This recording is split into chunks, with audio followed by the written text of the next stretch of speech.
I'm Stuart Yasgur, and this is Economic Architecture, the podcast. There's undoubtedly an increased risk to people, their homes, and their communities because of fire today.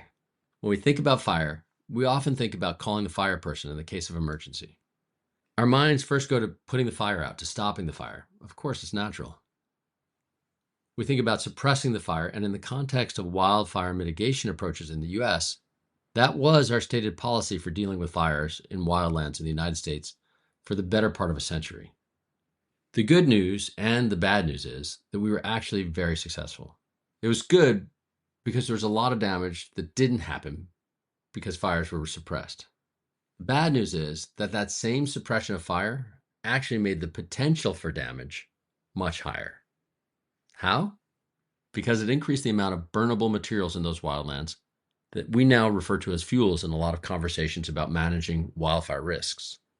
And the increase of fuels actually increased the risk that we're now experiencing.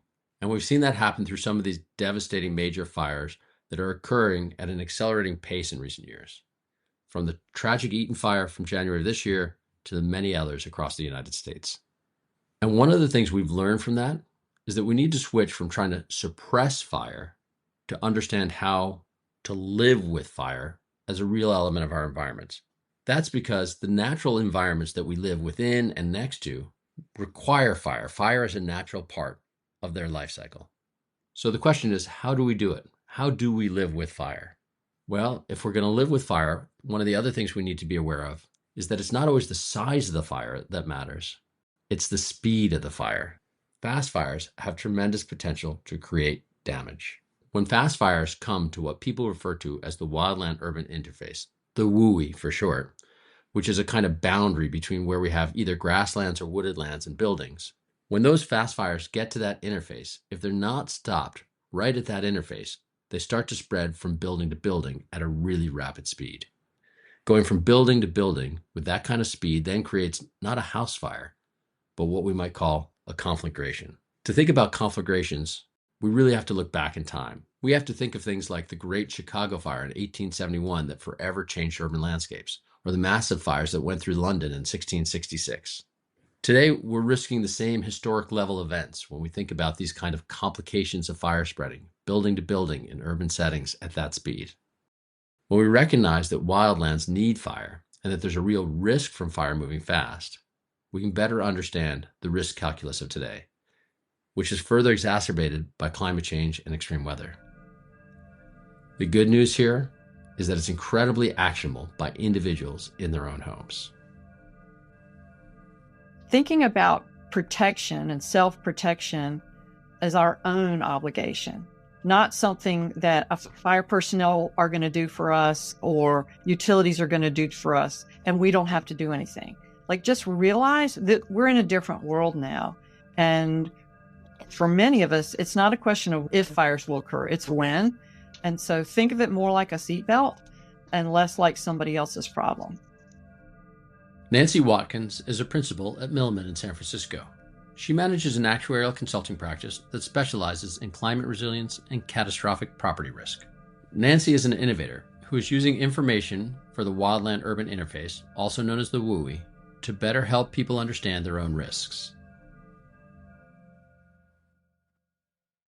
WUI is Wildland-Urban Interface. Just generally, it's like thinking about the coast where the water meets the land. The WUI is where the built environment meets the natural environment. There's ways to define it, but just in general, the concept being that we need to focus our efforts right now on areas where houses are close enough together to burn each other down, because those are causing so much of the collective action problem that is turning into urban conflagration and having the biggest effect on insurance markets in fire-exposed areas. The problem that we're trying to solve is that people and communities are being told, you need to do these things to harden your structure. And they're doing other things like prescribed burns and shaded fuel breaks and investing in fire suppression, all kinds of things to respond to the fire crisis. It's not like no work is being done. It's just that people are not seeing this translated into insurance outcomes. And so that break in cause and effect stops momentum in its tracks. If you had clear evidence that you had done enough, then you would naturally think that insurance companies would want to compete for your business and that your premiums would be reflective of you doing whatever mitigation you had done. I think the problem that we're thinking about is changing our relationship to fire, specifically in the West right now, but I think that there's going to be other parts of the country that are impacted more in the future. We think of fire in the US as something to be stopped and something to be put out. But in reality, at least in California where I live, it's a fire adapted landscape and fire is a natural part of the environment. But in like the last 100+ years, the policy of suppressing fires as soon as they've started has led to a buildup of vegetation, which actually means that when a fire does happen, it can get so much bigger and so much hotter and burn out of control in a way that it can't be stopped before it starts hitting places where people live. We've seen so many events since 2017 where a fire may start in the wildland, but it quickly burns up to the level of the built environment, an urban or a suburban community. And at that point, the structures, the homes in the community start catching each other on fire. So it stops being what we think of as a wildfire, which is vegetation, and it starts being urban conflagration, almost like the Chicago fires. And I think there was one in Baltimore and San Francisco in the early 1900s. So we're having to think all over again about how to protect homes and communities and lives from this phenomenon of urban conflagration, which is a very, very tall order and requires many things to be lined up in order to do it effectively. Right? When you describe that as thinking differently about fire, that is really a big change in how we think about fire, right? When we think about a fire, you think about, okay, we've got to put the fire out. You have to Right. stop the fire. You have to call the fire department. But, for a century of doing that, we've now inadvertently made the problem actually worse, right? Literally, Yeah. like, yeah, you can't talk about fire without cheesy analogies. But yeah, the difficulty is everyone who's alive now is accustomed to that preventing forest fires kind of approach. When you think about, oh, this is a problem, what should you do? The natural human tendency is to say, well, get more firefighters, get more helicopters, put more water out there, cut down trees or something to stop things from catching on fire. But in reality, the fast fires that are really causing most of the structural damage, I think since 2001, there's been a study that said something like 2.7% of all the fires that happen caused almost 90% of the structural loss. So it's a very disproportionate. Fires that move really fast are causing the problem, not big fires that burn slowly and burn lots and lots of acres, but sometimes fires that have a smaller footprint, but they burn so fast. I mean, you never want houses to burn down. You're always going to put fire suppression on there. But if the fire is moving too fast and it gets too hot, then it overwhelms the fire suppression. And that's where structures start being lost. Most of those fast fires I'm talking about happen in grassland, not forests. So when you're thinking about logging and all sorts of normal tactics, that's not going to work in grassland. There Right. are lots of essentially it's going to be very difficult to start to keep these fires from happening. So we have to have a different way of fighting them, mitigating them, I guess. Right. So we're talking about not necessarily just preventing fire, but we need to recognize that fire is a natural part of this landscape. So we're going to have fires around, but we need fires that don't create risks. It's not these fast moving fires that really put people, homes, buildings, communities kind of at risk from them. That's a totally different approach than just calling the fire department and saying, let's put out the fire. We now need to think about where are we putting our communities? How do we build our communities? What Yeah, are some of those kind of questions that we have to ask ourselves? we definitely have done tons of work, especially in California, on reducing ignitions.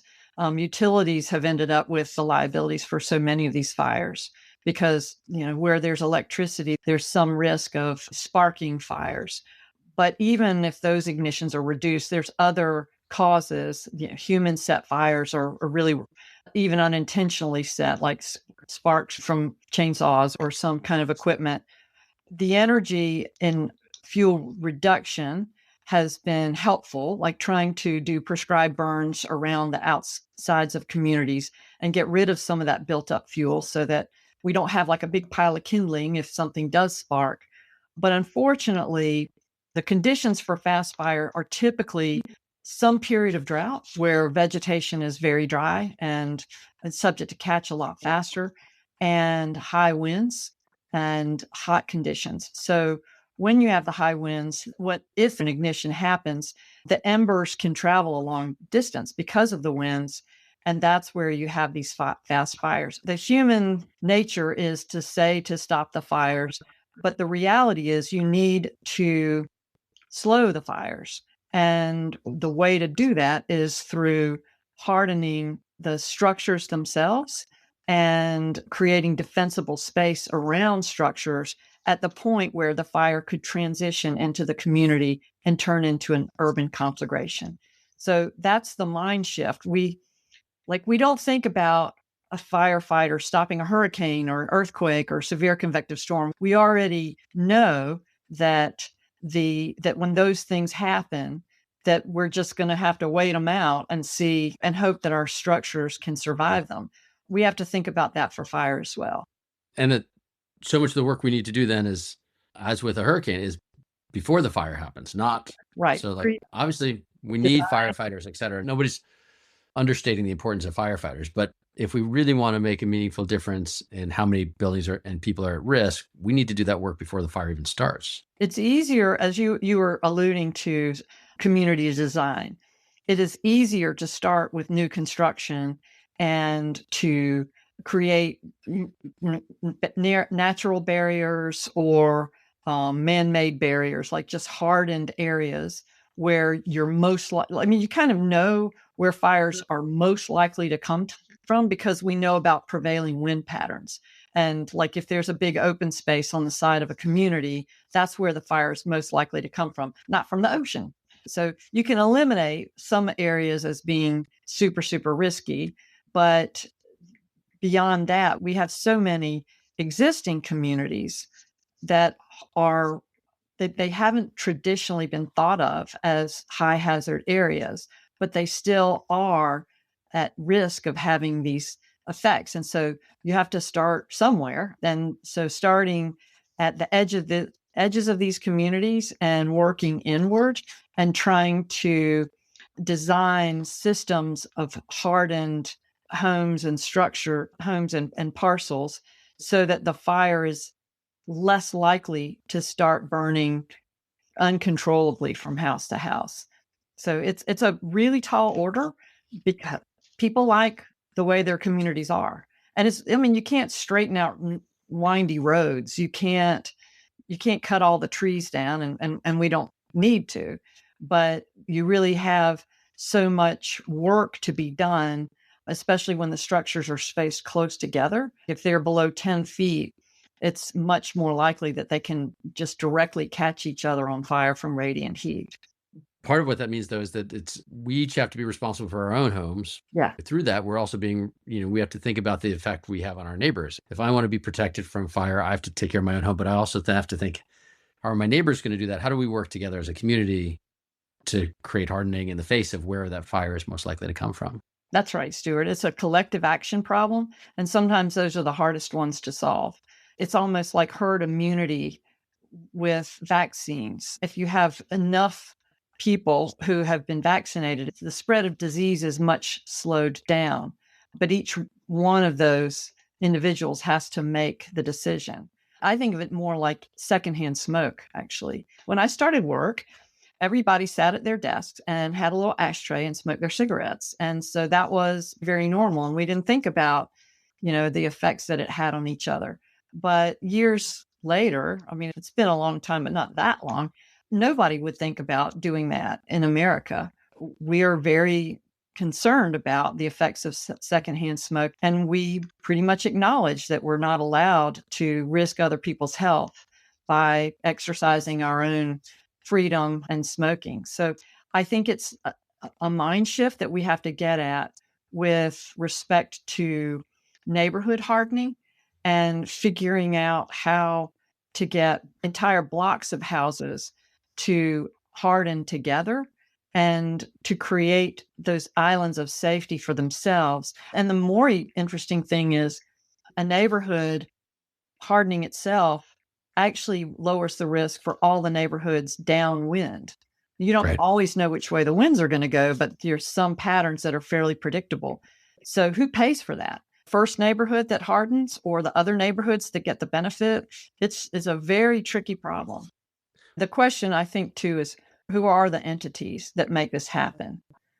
So thinking about your home ownership question, who made that happen? Like, how did it come about? Was there a tipping point that made government step up and make new laws and create new structures to reduce the barriers to home ownership? Like, why did that happen?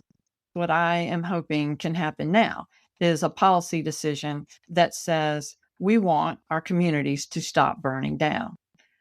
That's something that I've heard various policymakers say, but then the way they go about addressing the problem is not necessarily enough. And in fact, what we're seeing in California, and especially, is that a lot of effort has been devoted at certain things and not enough effort has been devoted at really important other things like home hardening. And it's not to say that the state isn't saying anything like you should do this, but there's not a mechanism to back it up and essentially make it almost impossible for people not to do it and make it economically advantageous.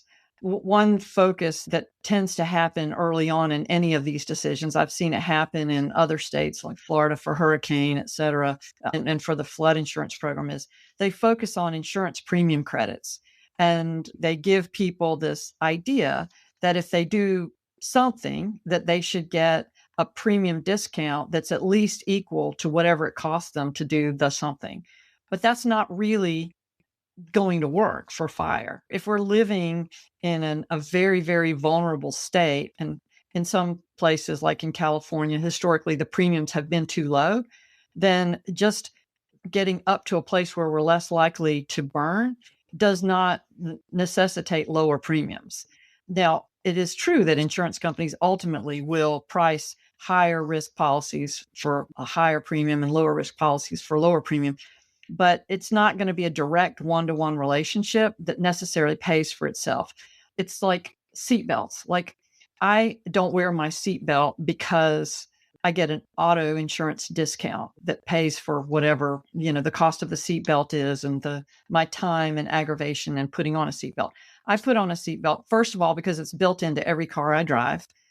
Secondly, because it's always been the law and I'll get a ticket if I don't wear one. And third, because I really don't want to fly through the windshield of my car if somebody hits me. I don't actually think I'm going to have a wreck, but if I did have a wreck, I really don't want to die. And so those are the reasons to wear a seatbelt. But that's because we've got a culture, and I think most people have those reasons, but they don't have those kinds of thoughts about hardening their homes. Even if there's never a fire, I'm safer because I did these things, or because my neighbors did these things. That the reasons that we haven't made that mind shift yet are, one big problem is alignment. There's not been alignment on what needs to be done and who needs to do it. And second, I'd say a focus on just changing what's happening in the insurance market, as though that's a problem that's just arising all by itself, when in reality, we have a personal responsibility to, even if we all had cheap insurance and it was guaranteed availability, if we keep having fires like the Palisades fire, the Eaton fire, the Lahaina fire, we didn't win. We didn't solve any problems. I'm surprised that we're still having those conversations just about insurance when it's so evident how just relentlessly devastating it is to lose your entire community to fire. no amount of insurance proceeds can make up for that. In some ways, the pain that people are experiencing on the insurance side is really kind of an indication of this larger set of problems that we have to address. If we don't address the risk, then we're never going to address the insurance piece. And even if we were to make the insurance costs lower, we still have the risk of experiencing fire and the devastating effect it has on people's lives. The fire chiefs that I started working with, Frank Freeval and Dave Winokur, back, I don't know, 4 years ago, they came to this insurance issue because they would tell their residents in their communities, you need to do all these things. Here's our ordinance. We will inspect when you're done. And then now, okay, you've passed this. Great job, Miss Homeowner. And then that same person would get a non-renewal notice from their insurance company the next day. And they would be given some information about why, but there would be like a complete lack of synchronicity between what your trusted fire personnel told you to do and what someone who you're financially dependent on told you that you didn't do. So I could see that was happening. And then I could also see that the models that insurance companies use to price and manage and measure risk were facing a lot of pushback from in the press, from policymakers, from regulators, from consumer advocates as black boxes, as, not trustworthy, probably biased. I mean, all kinds of things are said about those, when in reality, like, we're all doing our best to wrap our minds around this extremely important, very complex, rapidly changing risk. You have to have some models that try to figure out what are all the things that drive the fire risk and how to mitigate those risks. But those models were getting a lot of, I guess, bad press and a lot of suspicion. And I thought that a lot of the suspicion was not around how the algorithms worked, but what data was going in. Like, does this insurance company model, does it know that I cleared all these trees around my house and that I replaced my mulch with gravel? Like, do they know that I did these things? Like, that was an unanswerable question. And I thought that the knowledge of what the information was that the models were based on would help a lot, to go a long way towards defusing some of that black box kind of claims. And that the collective action issue that we were talking about, the fact that my risk is not actually determined based on the four corners of my land. It's really based on the whole patchwork quilt that I'm a part of in the community and what other neighbors have done. But all of that information at the home level is invisible to modelers, because in order to really understand, the most important things, like what's the construction of my roof? Do I have ember screens that keep, or little mesh screens that keep embers from going into my attic? Is the 6 inches at the bottom of my structure flammable or not? What kind of vegetation is in the 5 feet around my house? Or is there vegetation at all? Are there flammable materials or not? You can't figure those things out reliably from drone imagery or aerial imagery. You have to have a person walking around the house, and that's expensive. So all these inspections to understand what had or had not been done at the home level, insurance companies would do them for their own purposes. Fire suppression personnel might do them for their own purposes, but nobody has a holistic view of the community. Nobody has the ability to generalize and say, well, 40% of the houses in this neighborhood are fairly structurally hardened, but the other 60% are not. And we're actually going backwards. We were better last year and we're doing worse now than we used to be. Like, that kind of information to shape investment and to prioritize materials and to assess the risk on an ongoing basis, it wasn't available. So that's what the WUI Data Commons was all about, to connect the pathway, to create a relay race between someone's told to do something, they do something, it gets inspected, the inspection verifies that it got done. That information is now aggregated up with whatever else happened in the neighborhood. It's available to insurers, fire scientists, utilities companies, catastrophe modelers, all at appropriate levels of aggregation so that consumer privacy is protected. And if I'm the person that owns the home and did the mitigations, I can look at my data and see who did the inspection and what did it say. Just like I can look at my credit report. I can see how many open lines of credit I have, how many bankruptcies, late payments, whatever. I'll never understand the algorithms that feed my credit score, but I know that closer to 1,000 is better and closer to zero is worse. And bankruptcies are bad and late payments are bad. And that the facts are things that I can have some control over. So I'm trying to give consumer control back as regards the facts of what they have done and what they have not done, and give the insurance industry better information to reward the actions when they've actually bent down risk, which it's going to be easier to do if the information is more available to them.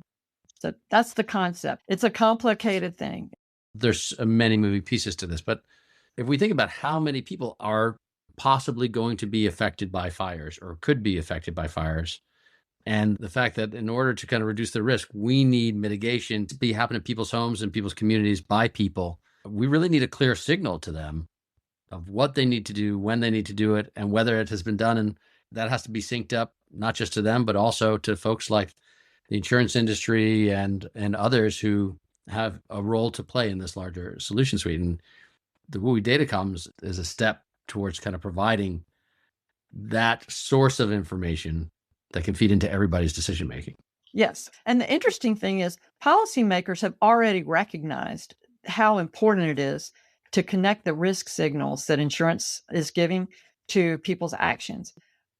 But the policies that have resulted from that realization are catastrophe models must reflect, if the state has bought a helicopter, we must have the risk reduced accordingly. If a consumer has done one thing, then the insurance company or the model must be able to see it and recognize it. Well, that's like saying, the horse must drink the water, but the horse is nowhere near the water. There is no water that's close to the horse. If you gave water to the horse would drink the water if it was water that could be drunk. But the insurance companies and the modelers can use good data, and they would like to use good data. Insurance companies don't necessarily want to contribute their own data, and they don't want to ingest data that's unreliable or unverified.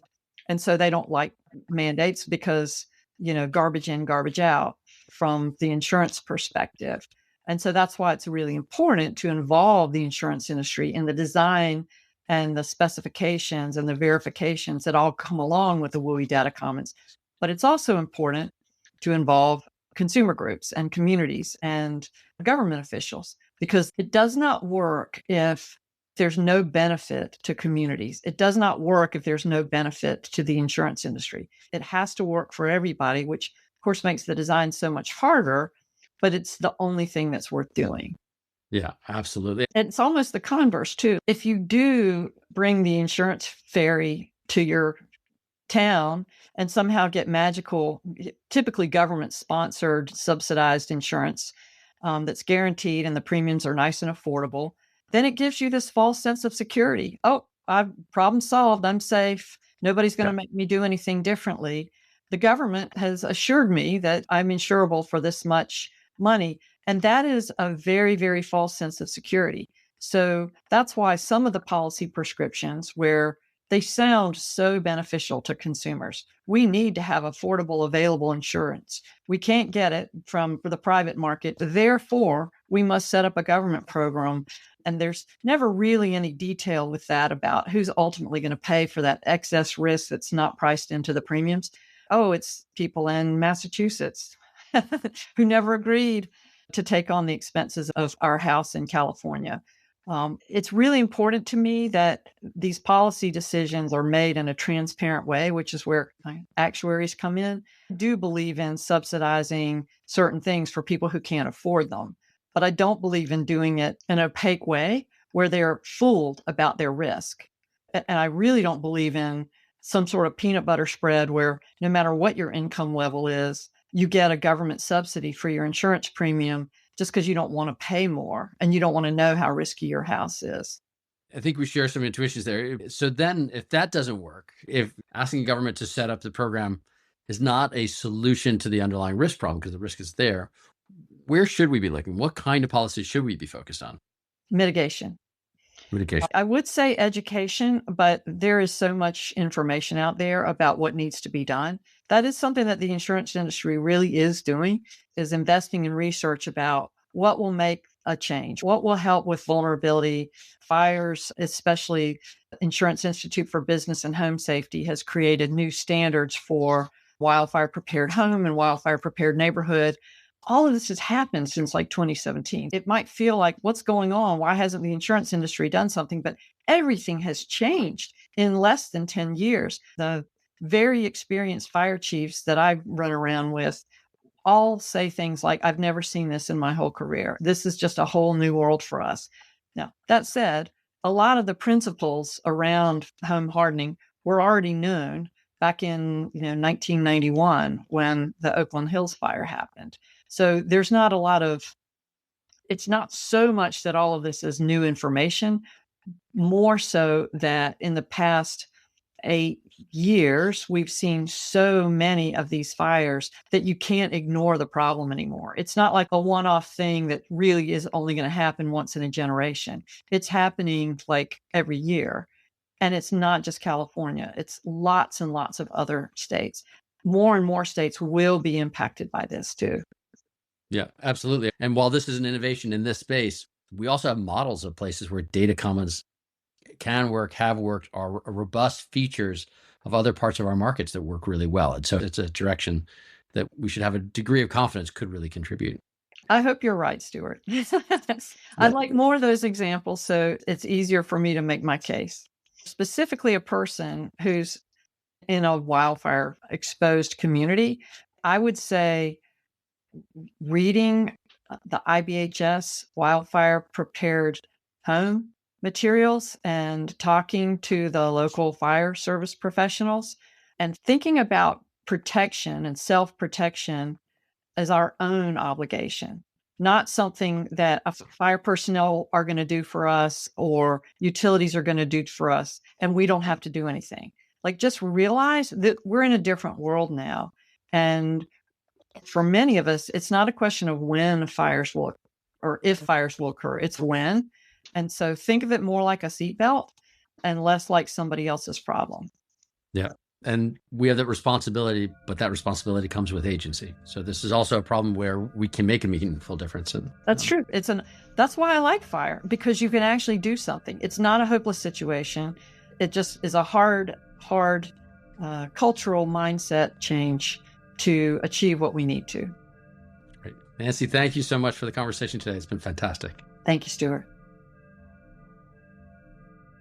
There's several really interesting points that leapt out at me from my conversation with Nancy.